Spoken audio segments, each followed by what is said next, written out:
We have the long history, and we have the machinery of religion laid out. Now, the bold claim, the one this entire series is named for. The blanket was always in place. Rowan, before we test it, what does that sentence actually mean? In its charitable form, it means this. Human groups have always needed something that separates inside from outside. Something that filters threat from safe signal, that builds and tracks trust, that coordinates action across many people, that carries memory down the generations, and that points the group toward a future it would prefer over the alternatives. And religion did all of that unusually well. It bundled cosmology, ritual, law, authority, moral feeling, and collective memory into one working architecture. Very few human institutions in history have ever packed so many functions into a single place, and kept them running for centuries. So Rowan, steelman it, as hard as you honestly can. And then in Bosie, your job is to knock it down. The steelman, Markov blanket's nest. There's one around a cell, a brain, a body, and the framework allows them around dyads and communities. And every human group in every age and on every continent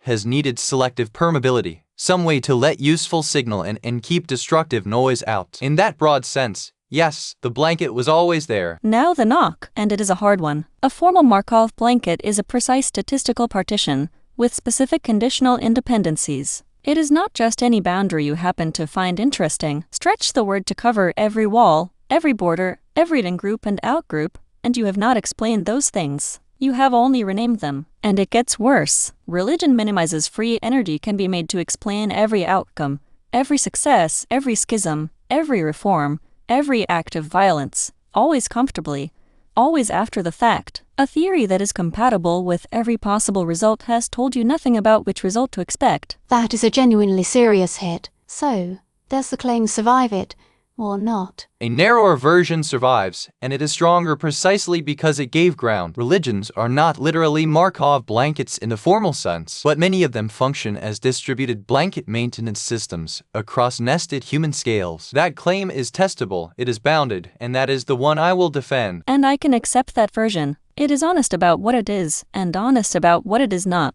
So let us actually put it to work on 3 words people argue about endlessly, and usually past each other. Faith, gods, prophets. Start with faith. Faith in this frame is not a rational assent. It is not believing 6 impossible things before breakfast. It is better understood as trust-weighted commitment under uncertainty. Think about what any action actually requires. You could outlive suspended forever, waiting for proof that never fully arrives. To act at all, to marry, to build, to forgive, you need a degree of confidence that the available evidence alone does not supply. Faith is one of the things human beings use to supply it. And that is exactly why faith lives alongside doubt, and alongside lament. It always has. It is not the absence of uncertainty. It is a way of acting inside uncertainty. It is why faith shows up in pilgrimage, in fasting, in endurance, in showing up again.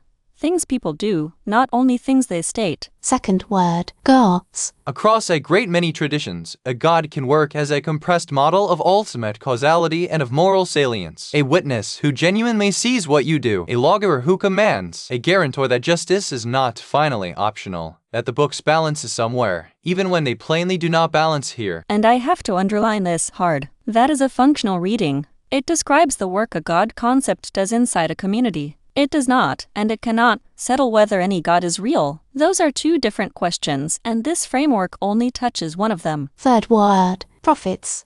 And we keep insisting they are not fortune tellers. They are not, and the confusion does real damage. The Hebrew prophets confronted kings and priests to their faces. They subordinated ritual to righteousness. They said, bluntly, that clean hands at the altar count for nothing while there is injustice in the streets outside. So a prophet is best modeled as an anomaly interpreter, someone who looks at a settled, comfortable order and says, you are misreading reality, and who then does something specific. They move credibility away from corrupt power and toward a different source of authority entirely. And revelation, in this picture, is the high authority version of a model update. If a change is received as divine rather than as merely one more human opinion, it can restructure a whole community's priors and then survive for centuries locked in through canon and ritual. One last reframe, and it carries the weight of the episode. Monotheism can widen the moral circle enormously.